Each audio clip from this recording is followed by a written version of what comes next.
থেকে রাসূল সাল্লাল্লাহু আলাইহি ওয়াসাল্লামের জন্য অর্গানিক ফ্রেশ ফ্রুট আর শাকসবজি মদিনায় নিয়ে আসতেন এবং এগুলো ফ্রিতে দিতেন রাসূল সাল্লাল্লাহু আলাইহি ওয়াসাল্লামকে অ্যাজ এ গিফট। উপহার হিসেবে রাসূল সাল্লাল্লাহু আলাইহি ওয়াসাল্লামকে মরুপল্লী থেকে চাষ করে আনা ফলমূল শাকসবজি দিতেন, আর কিছু শাকসবজি ফলমূল তিনি মদিনার বাজারে বিক্রি করতেন। তো একবার তিনি এসে রাসূল সাল্লাল্লাহু আলাইহি ওয়াসাল্লামকে অর্গানিক এই ফ্রুটগুলো দিয়ে বাকিগুলো মদিনার বাজারে বিক্রি করতেছেন।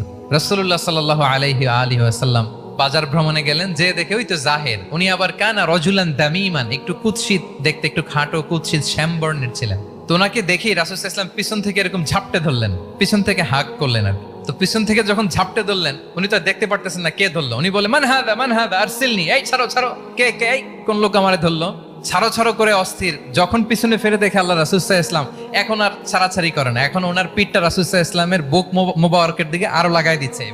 সুবহানাল্লাহ। রাসূল সাল্লাল্লাহু আলাইহি ওয়াসাল্লাম এবার মজার ছলে বললেন, মাইয়াশতারি হাযাল আব, ফান করে বলতেছেন, এই একটা দাস আছে আমার কাছে, এই লোকটারে কে কিনবে, আমি বেচবো।